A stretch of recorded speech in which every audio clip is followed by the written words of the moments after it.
আজকে আল্লাহ তাআলার কাছে কি ফরিয়াদ করব আমরা জানি না।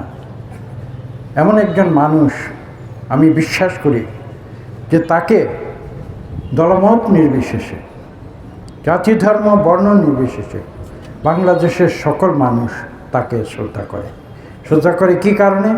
তাকে শ্রদ্ধা করে একজন আপসহীন নেত্রী হিসাবে। তাকে কী কারণে শ্রদ্ধা করে? তাকে শ্রদ্ধা করে তিনি এমন একজন ব্যক্তিত্ব যার মধ্যে কোনো হিংসা, দেশ, ক্রোধ যার মধ্যে অনুপস্থিত।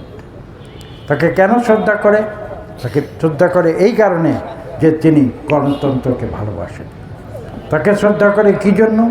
তিনি কিন্তু খালি শহরের ধনী লোককে নন, তিনি কিন্তু গ্রামের দরিদ্র মানুষকে ভালোবাসেন। বাংলাদেশের কোটি কোটি মানুষকে ভালোবেসেছিলেন এবং যেই ভালোবাসার তাগিদে তিনি সেই তার আরামদায়ক বাড়িঘর ছেড়ে রাজপথে নেমে এসেছেন। আসুন আমরা সবাই প্রত্যেকে যার যার স্থান থেকে আমরা আল্লাহ তাআলার কাছে দোয়া করি। আপনারা দেখেছেন কিছুক্ষণ আগে আমরা এখানে একটি সদকায়ে জারিয়া করেছি। আল্লাহর কাছে আমরা আমাদের নিজেদেরকে আমরা